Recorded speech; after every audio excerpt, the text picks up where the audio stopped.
This is the Horse Radio Network. This is episode 404 of the Stable Scoop Show by HorseLovers.com. Please support our sponsors as they make this show possible. Our sponsors this week are HorseLovers.com and Sparkle and Boom. Listener Ann Bruins is in the hot seat this week as our Listener of the Week. Fox hunter Gail Case shares her most embarrassing moment in the hunt field. And our HorseLovers.com Tack and Habit product review is the Tough One Hay Hoops Collapsible Wall Hay Feeder. Woo! Listen in.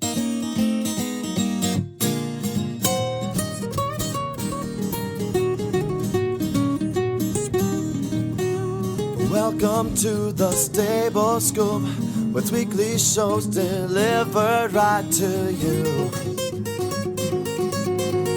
With Helena and Glenn the Geek, live from the stable, it's every week. They'll bring you the news through hail or high water, while using their tails as their own fly swatters. So sit on down and laugh till you poop, cause it's time again for Stable Scoop. Stable Scoop. The Stable Scoop. Stable Scoop. This is Glenn the Geek. And this is Helena B. And you're listening to the Stable Scoop Radio Show on the Horse Radio Network. Welcome back, Glenn. Well, thank you. It's fun to be here every week on Stable Scoop, meeting our listeners. So that was kind of a mouthful. Talk about word salad, which is on our minds this week. It's the longest name of a product ever.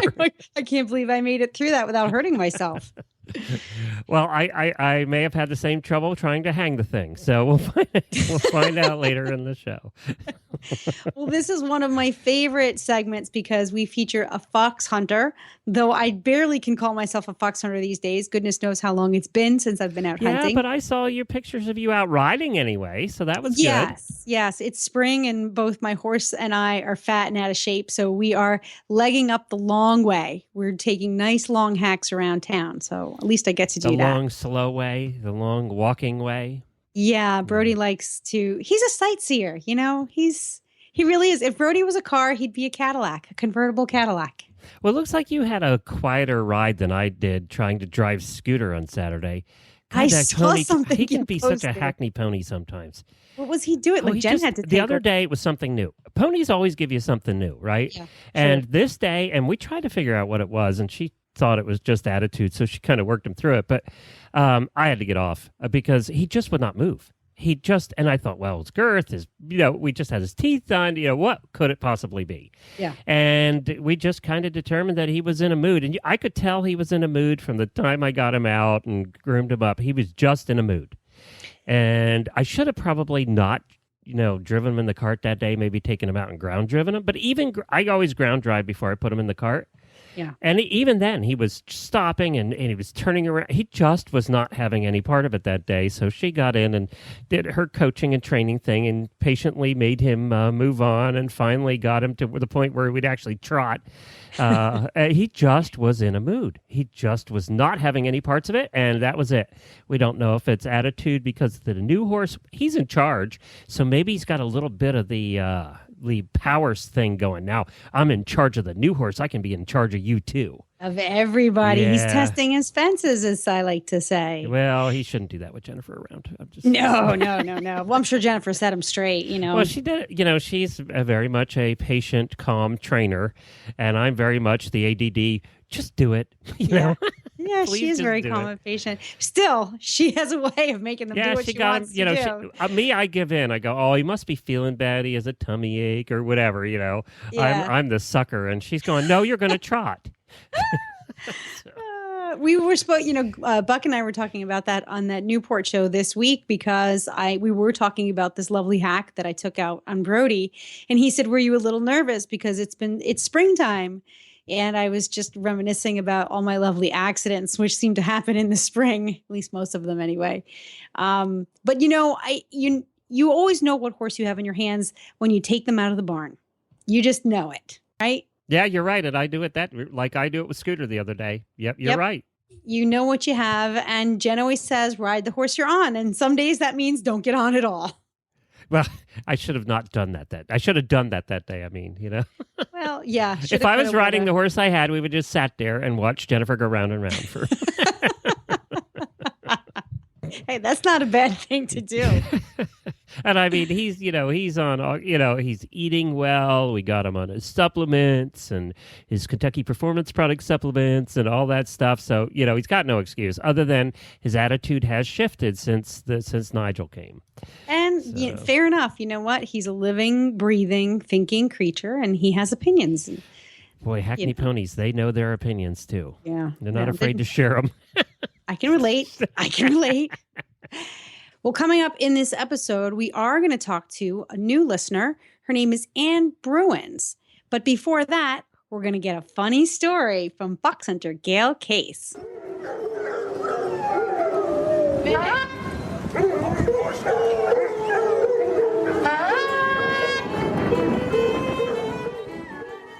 Welcome, Gail, to the Stable Scoop Radio Show. We're so happy that you could join us for the fox hunting segment. Well, I'm happy to be here. Thank you. Tell us which hunt you ride out with and how long you've been hunting. Well, I'm currently hunting with the Snickersville Hounds in Middleburg, Virginia, and I've been hunting for almost 50 years. Wow. So I guess you kind of like it. You might say it's an addiction. Okay, I'm stuck on the Snickersville hunt. I think I'd be hungry every time I went out. Well, it's really named after the Snickersville Turnpike that runs through our territory. It's not where they make the Snickers, then. No, it has nothing to do with candy, although there are lots of candy involved in hunting. Okay. Lots of sugar. Lots of sugar of many different kinds. You can say that. And so I'm assuming then that you're in the Middleburg territory. You hunt live. Do you hunt fox as well as coyote? We try to just hunt fox. Okay. Which is enough of a challenge in itself. Yes, and stays a little closer to home. Coyote have a tendency to pick up a lick and go in a straight line, and you never know where you're going to end up. So that's a little more challenging than we need to be. Got it. What's your country look like? Our country has a wide variety. It has a lot of wide open spaces, cropland, pasture land, and then it has some areas where there are major tributaries that go through the properties. So we have some water hazards. We have some trappy country with some fairly steep and rugged terrain. So we have a little bit of everything. So it's never boring. It's never the same day twice. And you actually you don't just ride out with Snickerville Hounds, you're the huntsman. Well, I'm the kennel huntsman. Our huntsman is our joint master, Eva Smithwick. Okay. And I handle the hounds in the kennel and transport them and have the care and maintenance. And if push comes to shove, I can step in. But she does such a wonderful job, I don't want to, and there's no need for that. Love it. So tell us a little bit about your horse, because I'm looking at a beautiful bay thoroughbred. What am I looking at? Yes, I prefer thoroughbreds. You're probably looking at a picture of Tommy Tippy Toes. You have the greatest names down there. Tommy Tippy Toes has a nice tushy. Yeah. And he's an off-the-track thoroughbred. And yes, we get creative with some of our naming. And he had a racing career and then decided he needed a different challenge. So he and I challenge each other every time we go out. He's very kind to keep me aboard and stay underneath me and bring me home safe at the end of the day. Now, how long has he been hunting? I mean, did you took him off the track and put him in the hunt field? Or did you get him after he'd already started hunting? I got him after he already started hunting. He came up from the Carolinas. He had some issues, and I seemed to inherit horses with issues. So he came to me, and once you can get him where you need to go and throw a leg over him, he's a Cadillac. He's just not the most polite animal on the ground. Ah, I'm kind of like that too. I think better that way than the other way, actually. Me too. So we kind of fit. So it's okay. Now, are you the only one who rides him and handles him, or does he have guests on board? And Sometimes you have, when you have No. a horse with a particular personality, they really just, it's you and that horse, and that's kind of, you can groove along. Yeah, it's pretty much me and that horse. I wouldn't do that to anybody else I knew and cared about. He can be a little opinionated on the ground and not so much fun. He's very quick to ride, but I have a need for speed, so that's okay. I like that. So pretty much he and I are a unit, and I don't share. So. Now, this, you may think this is a crazy question, but sometimes it's nice to have a horse a little go, but as long as you have good breaks. And I'm always having this conversation with my good friend Sissy Finn of Chasing a Fox. Is what do you use for breaks? What do you have in his mouth when you hunt? I have a snaffle in my horse's mouth, and the reason being is I have found the best thing to use in deciding for a hunt horse is a horse that has his head in the game and intellectually involved. So if I find an animal that I can coerce to be a partner, not just a conveyance, then two heads are better than one.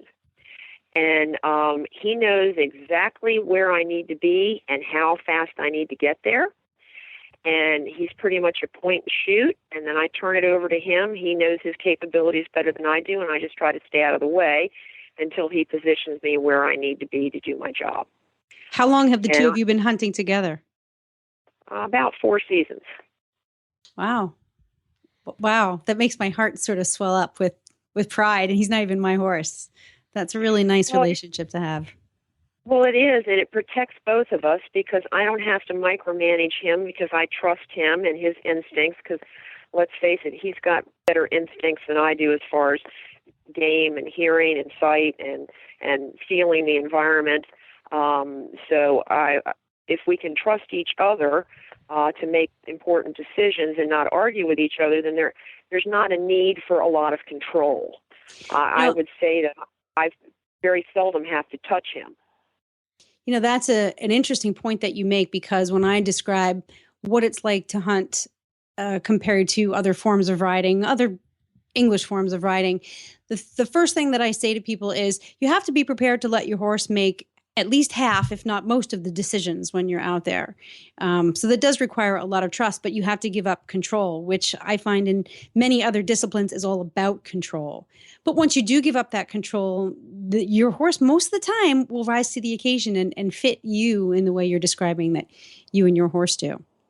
Oh, absolutely. And I don't have time to be controlling everything because I'm looking to hounds and I need to stay in position to assist my huntsman and keep the sport happening and keep the hounds redirected.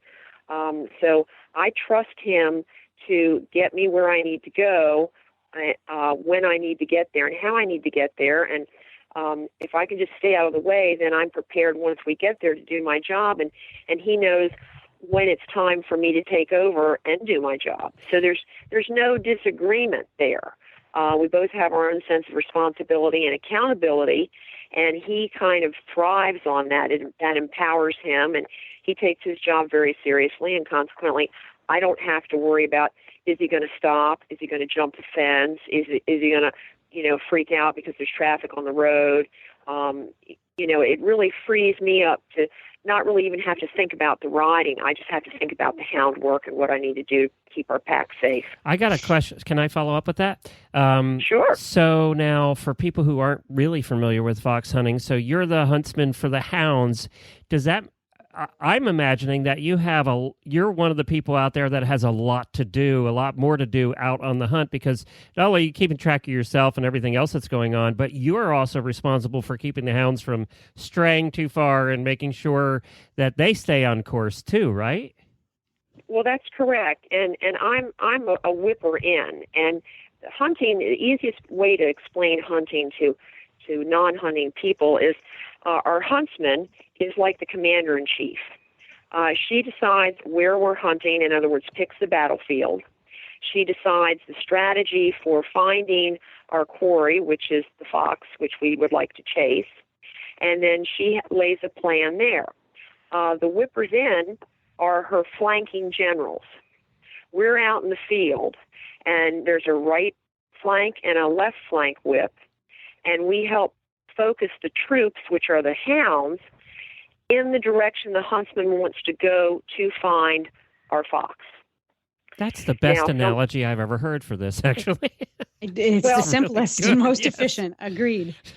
Well, good, and we can communicate with each other, and sometimes one whip will ride a little further point or out ahead to view if the fox jumps out front.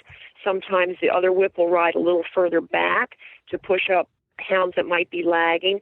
The whole point is to keep the troops all focused and working as a team to go together. That also positions us to be able to try to keep them from danger if we're getting to the point where we're hunting close to a road or a highway and we don't want to have any mishaps. We're in a position with which to either stop the hounds or turn them or intervene so everybody is hunting safely.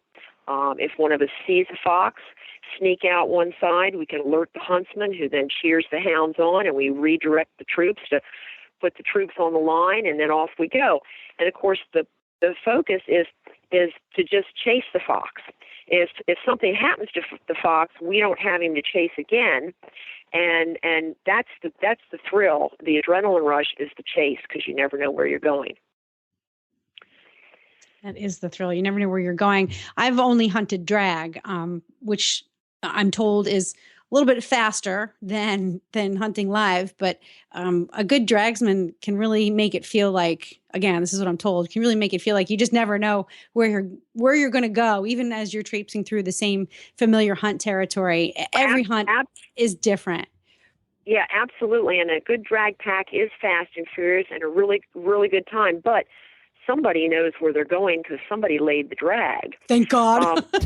Yeah. Our huntsmen, we go out and we find ours live. And so we know where our territory is and how it's paneled and how to get around, but we never know where that fox is going to take us. And sometimes the fox will switch back on us. Now, eventually, you get to know your foxes, and you'll go, oh, this is the fox that's going to run left-handed and go through Whitehall and go back to Sunnybank. So you get to know them after a while and have this relationship with them. But, on a dicey day, we're at their mercy. They know where their holes are. Foxes can climb trees. A lot of people don't understand that foxes, you're never going to kill a healthy fox. You're going to maybe something that's injured or hurt, but they are too shrewd. They have more escape routes than you can imagine. They can go jump into streams and run backwards behind them, at which point in time the hounds can't follow their scent. I've watched them jump up on fence boards and run backwards down the fence line behind us. They climb trees and hang out of the trees and watch us flail around trying to figure out where he disappeared. They are so cunning. When they're starting to pair up to breed, they will often tag team us. You'll get a dog fox and a vixen, and one of them will start running, and they'll run us a loop, and that fox will come right back to his little partner, and she'll say, okay, I got this, and she'll run us another loop, and they can do that for 3 or 4. Meanwhile, we're running flat out and flying the whole You time. think they get together at the end of the day and have a party and say, look what we did to them again today? Absolutely. And, one of them's back there, slamming a beer and saying, oh, she'll be back here in a few minutes. I better get myself ready. And they run us into the ground and have a darn good time doing it. Oh, that's adorable. And of course, the other thing is sometimes people don't realize that I think hunting and country life people are the original conservationists. My huntsman and we, the staff, spend, all spring and summer finding out where the fox dens are, counting the number of kits or the babies that are in the den.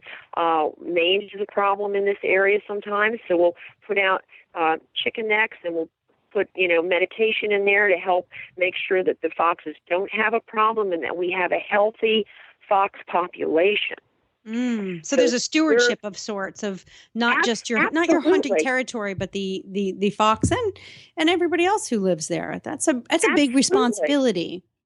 Well, it is, and they're beautiful creatures, and they're fascinating creatures, and they give us so much fun, and they have a good time too, and they like wreaking havoc and standing up and watching us flail around, and then they come back out the next time and do it again. So I can't say that it's not entertaining for them. I think sometimes it's more entertaining for them than it is for us, because we're just trying to stay alive out there.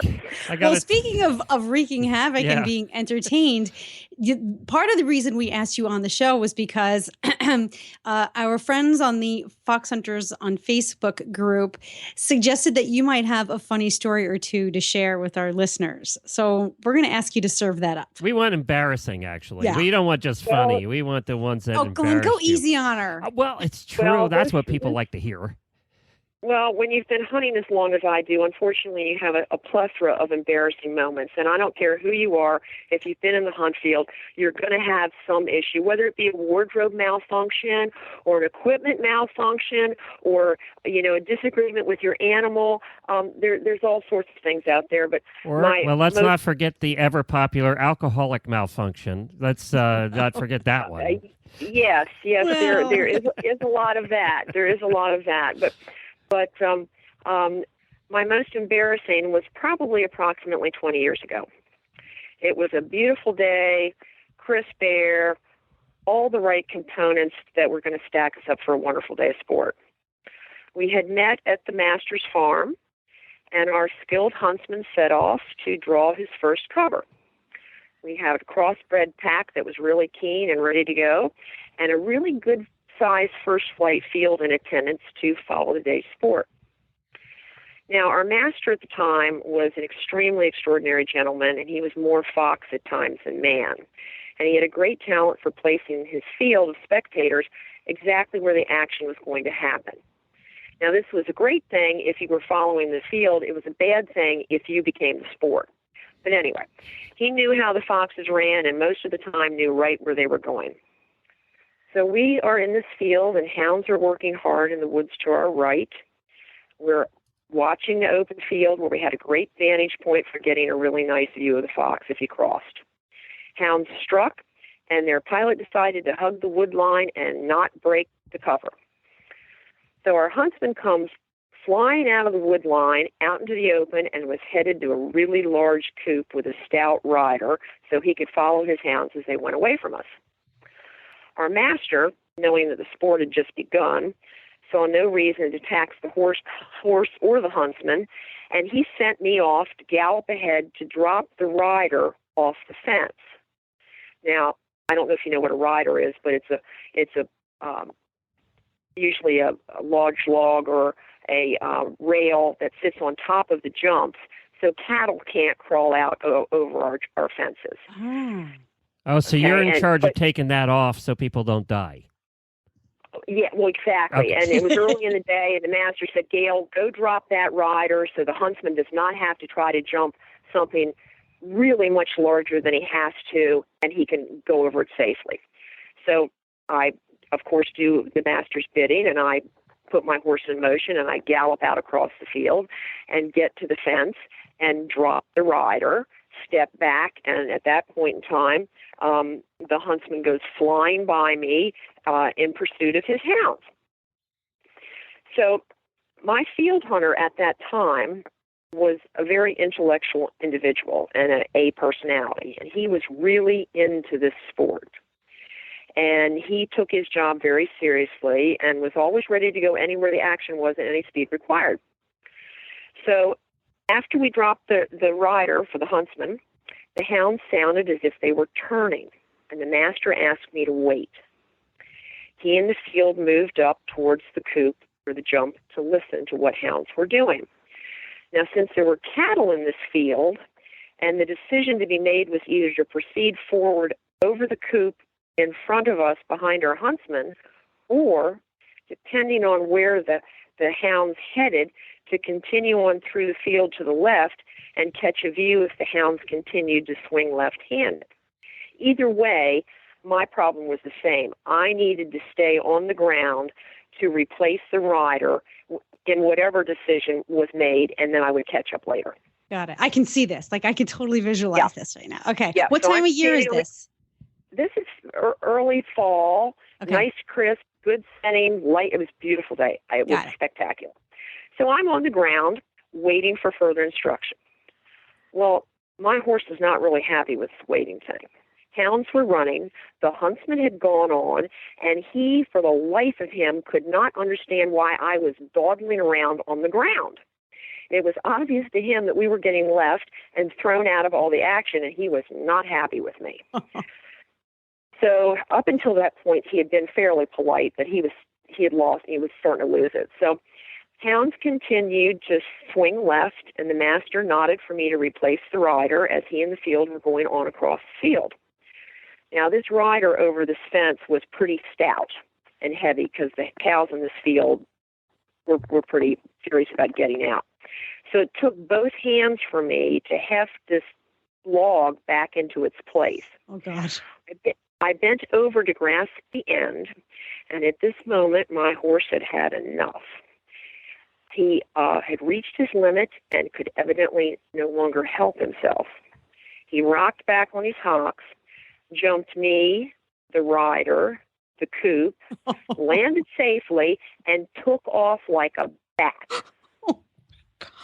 Oh, my God. Loose horse. The master in the field had hesitated just long enough to see this whole spectacle.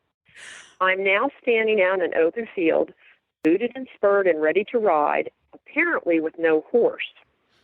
The whole field, whom I swear at that point had to number at least 100 people, were all standing there staring at me. Thankfully, the hounds had swung left, but checked a bit for the sport's sake. But now it seems the moment had created far more time for the field and the master to linger. To say I wanted to die was an understatement. The master says, "Dale, will your horse go far?" I looked up and replied, "I have no idea, sir, as we have never been hunting in this separated fashion before." The master then said, "Leave the rider up, and the field and I will continue on to the left. We will hope to see you and your horse reunited shortly." And off they went, leaving me standing in the field. I was beyond mortified. Oh, my God. And if I caught my horse, I wasn't sure what I was going to do when I caught him. There was nothing left to do. I scrambled over the coop, ducked under the rider, and took off as fast as my boots and spurs would let me sprint on a woodland path, which, trust me, is not really expeditious. So I'm blowing through the woods, thinking I'm going to fall over dead, I'm going to pass out, I'm going to have an asthma attack, I'm going to die of embarrassment. I start staggering out of the woods into a clearing, and at the edge of the clearing, I look up and I see my horse standing very patiently right next to the huntsman. Both of them are watching the pack recasting in an open field for their fox. I run up now, breathless and about to pass out, to have the huntsman say to me, "I was wondering where you were." Oh, my God. At this moment, hounds struck again, and my horse allowed me a split second to jump up on him and try to hang on before he was off in hot pursuit of his new buddy, the huntsman, and the pack.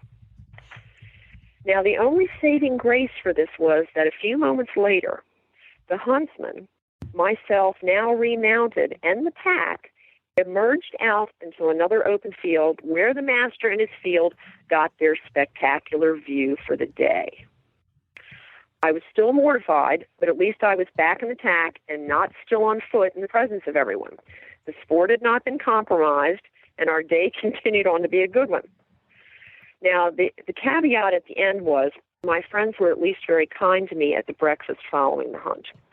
The whole episode was a short one that, though to me, it seemed like it had been at least a 2-hour ordeal. The only comments that were made were in reference to how fast I could run.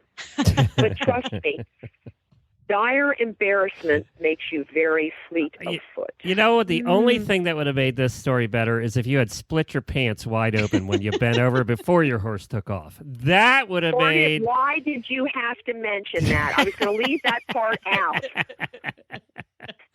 Well, tell everybody where they can find your hunt on the web. Okay, well, my hunt is the Snickersville Hounds, and it's www.snickersvillehounds.com. We also have a web page, and we are very user-friendly, and we love to promote juniors. And if juniors come to ride with the Snickersville Hounds, they always hunt for free as long as they have a parent to chaperone them. Thank you so Wonderful. much for joining And us. you do welcome guests as long as there's a prior contact and permission, right? You can cap. Absolutely. And we have a trail ride series in the summer that gets you out so you can see our hunting country and see what the task at hand is. And we have a lot of things for juniors to do. We have people come to visit our kennels and learn about our foxhounds, and we take kids to hound shows so they can handle hounds and learn about the sport. There's a lot more to the sport that is what really makes it fascinating other than just following the hounds. Well, we're going to put links up to your website on ours, so you can go to stablescoop.com, and we'll provide a lot more information about the Snickersville Hounds. Thank you very much, Gail, for joining us. I hope you'll come back with some more stories. Something tells me you have more than one. Oh, I do. So just let me know if you need another one. And thank you so much. It was a pleasure speaking with you. Thanks, Gail. Our pleasure. Okay, thanks. Bye.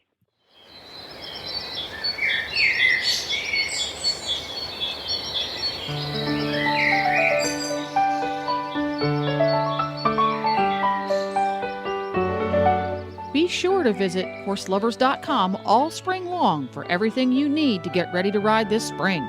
Horselovers.com's got show tack, working tack, training aids, and the latest in safety gear and show apparel, whether you ride English or Western. We all get in a rut when it comes to shopping for horse supplies online. If you have not tried horselovers.com yet, then you are missing out on one of the world's largest online tack shops and all the best brands like Noble Outfitters, Ariat, Turn 2, Tough One, Professional's Choice, Weaver, and many, many more. So get on over to horselovers.com today and save on all your riding needs.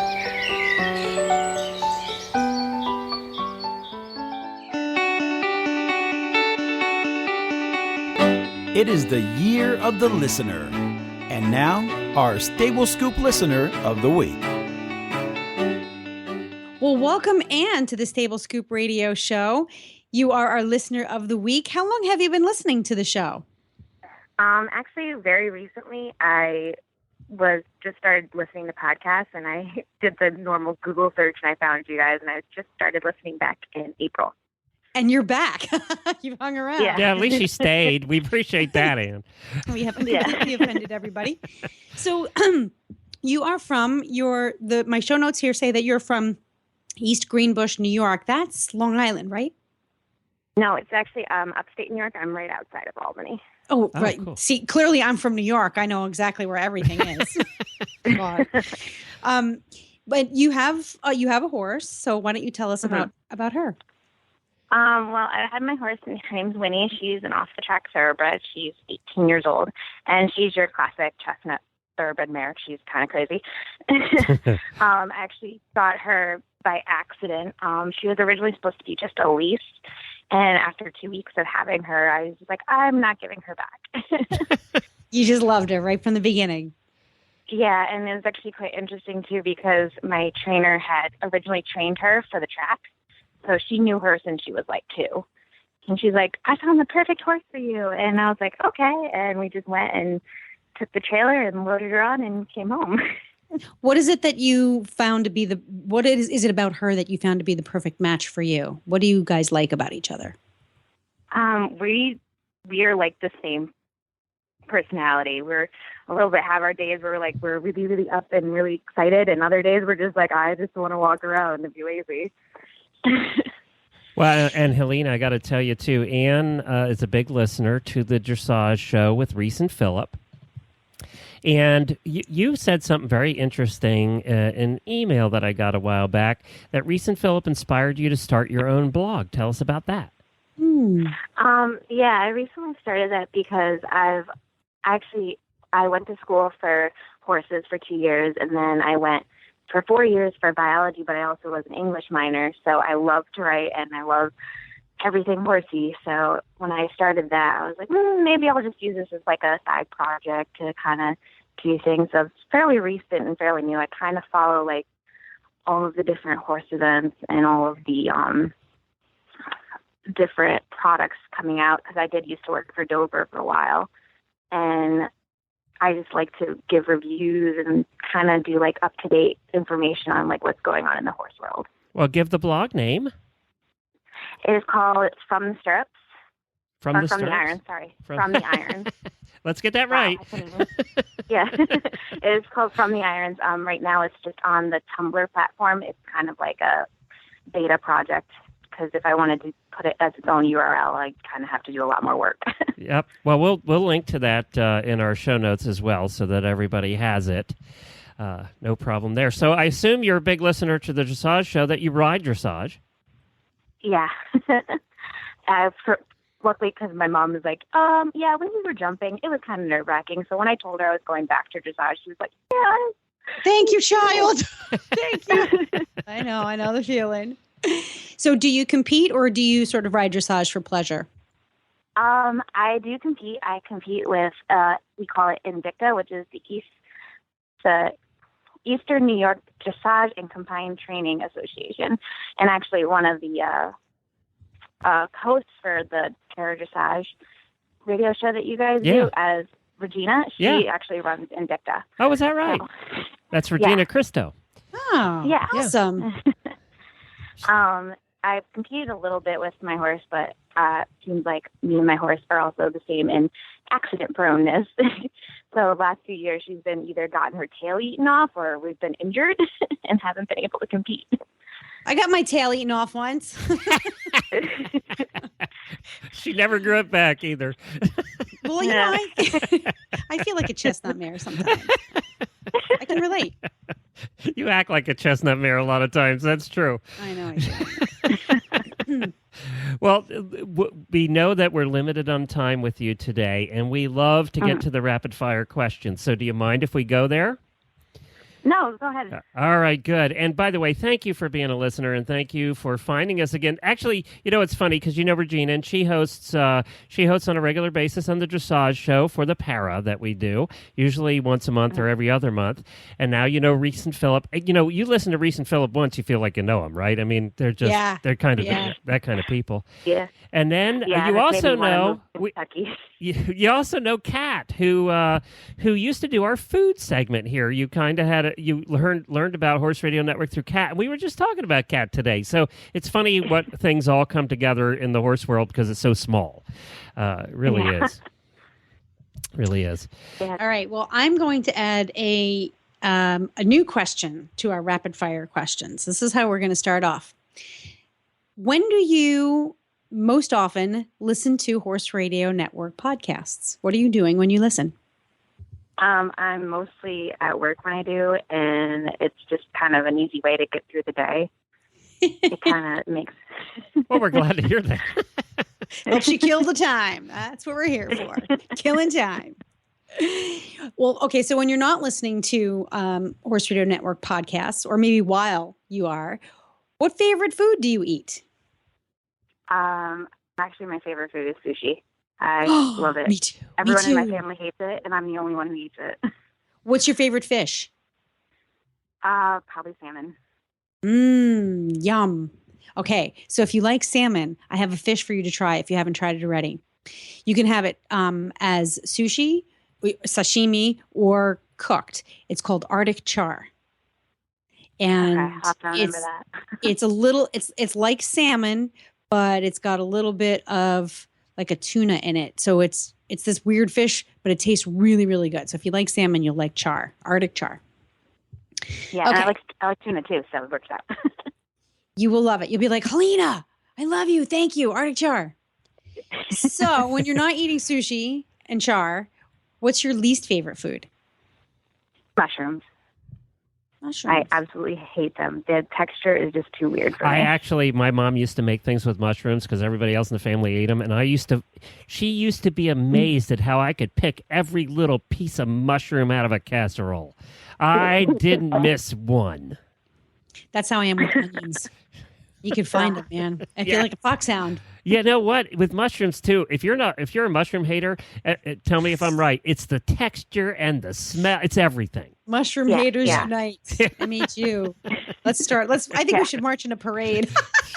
Let's get a banner. Although I like mushrooms. Okay.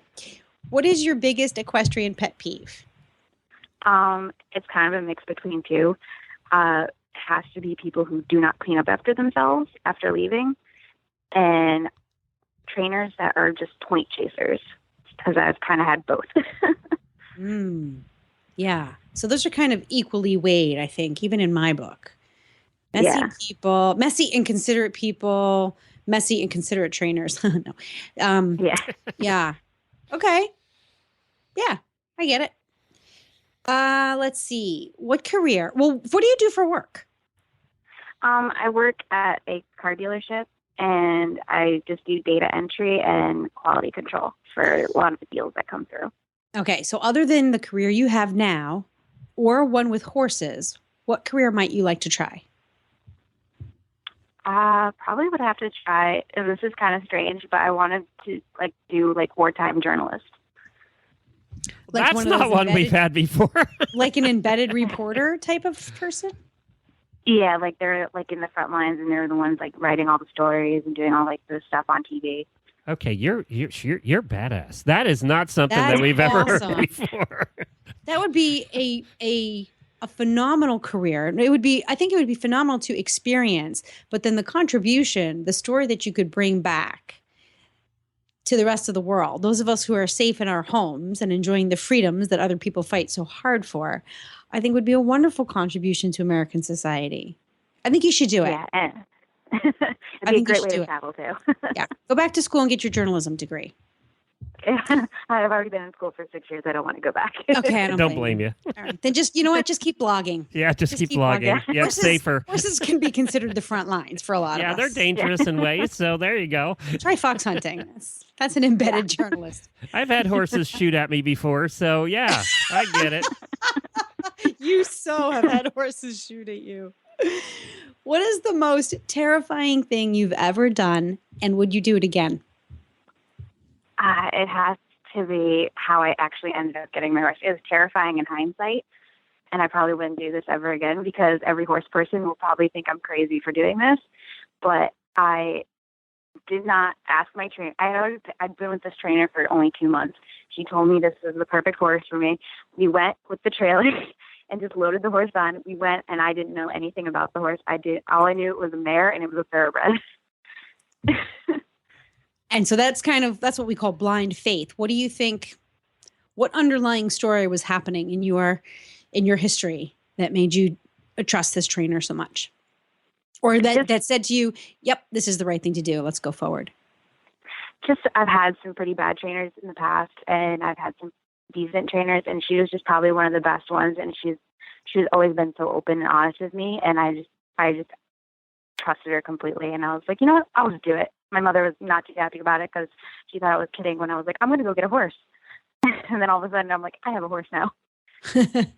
It's true. You go from just a regular person to I have a horse now. And that's quite a difference. You're like a completely different person. Yeah. And so would you do it again? Not in that way. I'd probably do the traditional horse shopping then. I don't think I'd get lucky again. Probably a wiser move.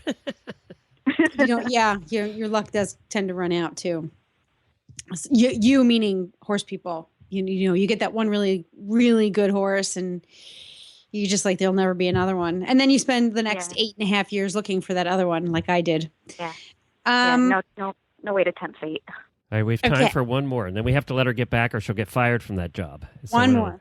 Okay. If your horse could speak, what single question would you ask her? Why do you always get injured, and how can I stop this from happening again? Hey, could you ask every horse on the planet that while you're at it? Just throw them all into that. It always seems to be perfectly timed with right around when show season starts. Of course it is. You know what her answer would be? I can tell you what her answer is going to be. What is it? Because I'm a thoroughbred. Because I'm a thoroughbred and I can. It's because I can.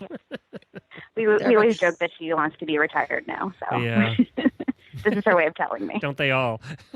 Well, Anne, it's been a pleasure getting to know you. I'm so glad that you could join Glenn and I and dish a little bit on what's happening in your life. We're really happy to have you as part of the Horse Radio family. Well, thank you guys. I love listening to you guys' show. All right. Thanks, Anne. Take All right. care. Bye. Sparkle and Boom is a marketing company catering to small and medium-sized businesses. Their goal is to add some sparkle to your marketing in order to get some boom in your bottom line. They do it by engaging your target market with an elegant style and genuine message, a message that shines a light on what's appealing, unique, better, and awesome about your business. Sparkle and Boom can help you to reach new customers with a message that is both meaningful and effective at driving new business. Click over to sparkleandboom.com for more information. That's sparkleandboom.com.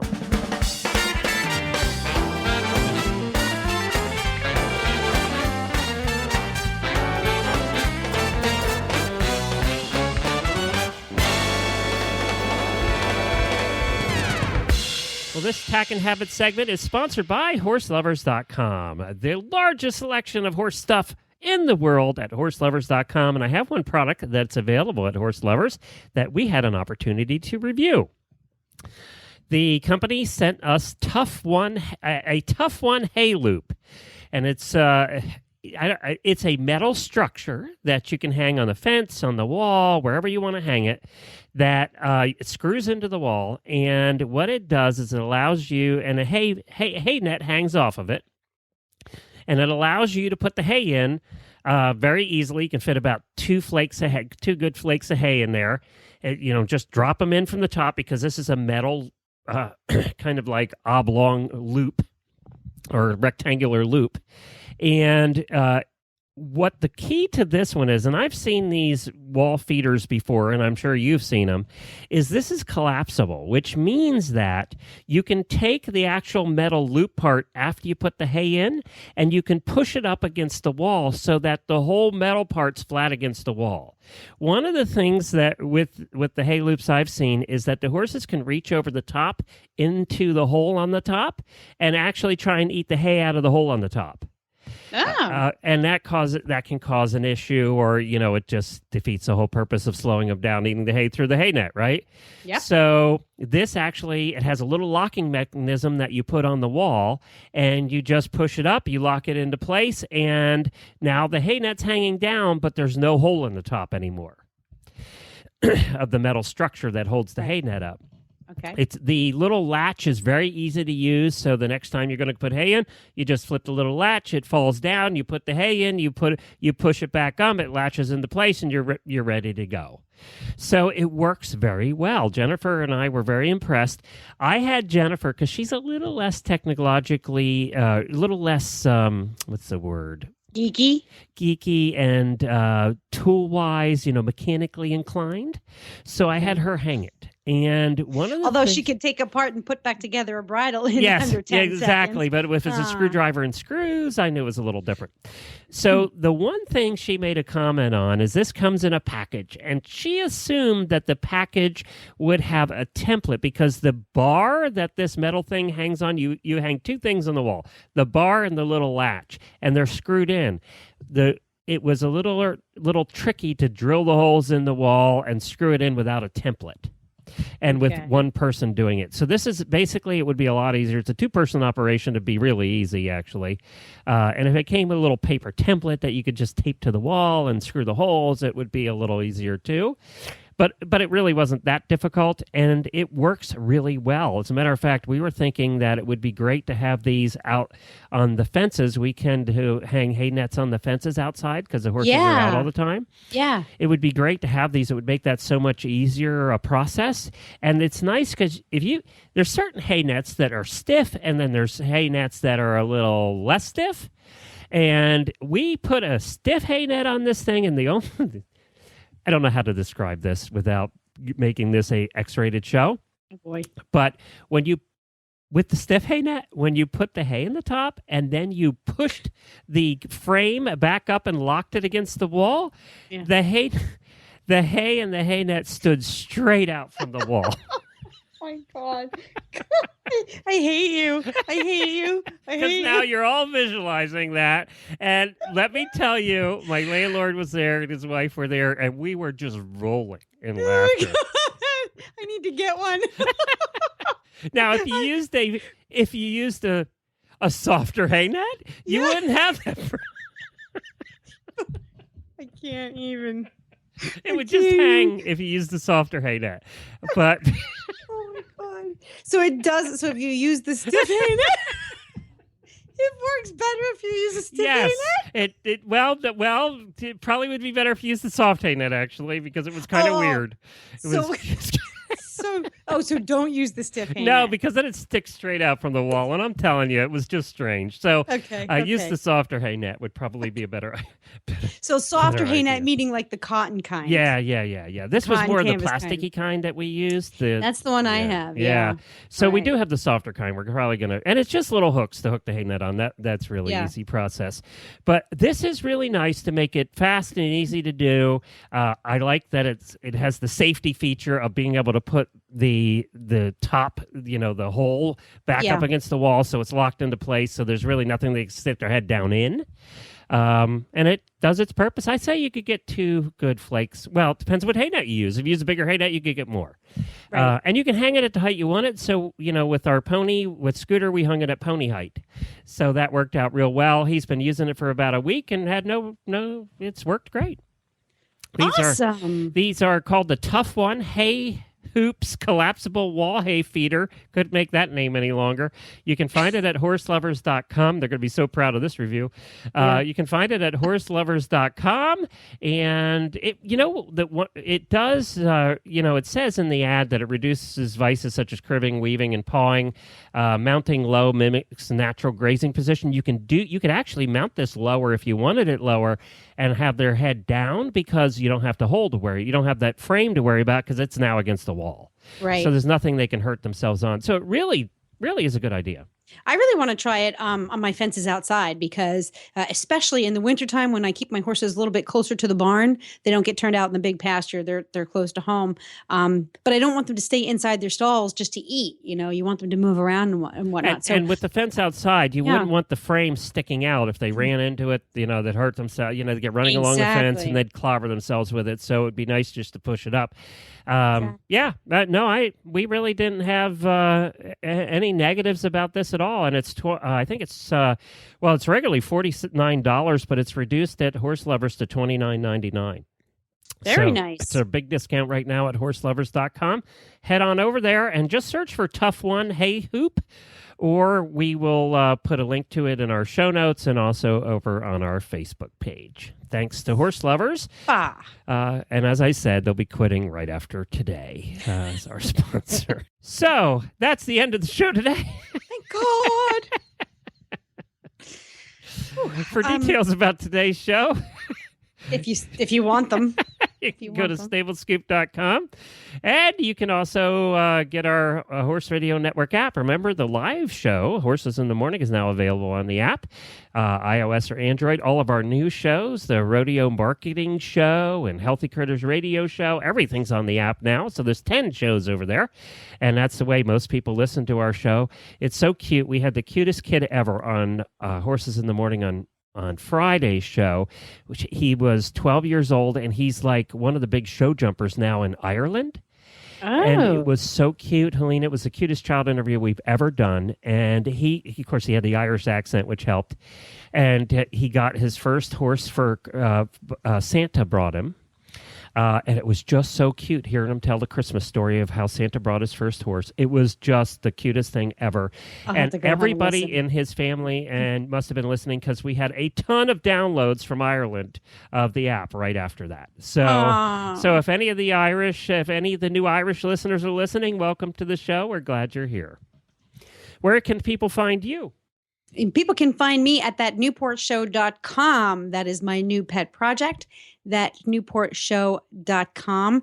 Love and romance in my favorite city by the sea. Well, that's it for this week, Helena. We're done. We are done in more ways than one. But thank you all for joining us this week. We'll be back next week. Oh my God. Somebody put me out of my misery. We will be back next week with more. Until then, happy scooping.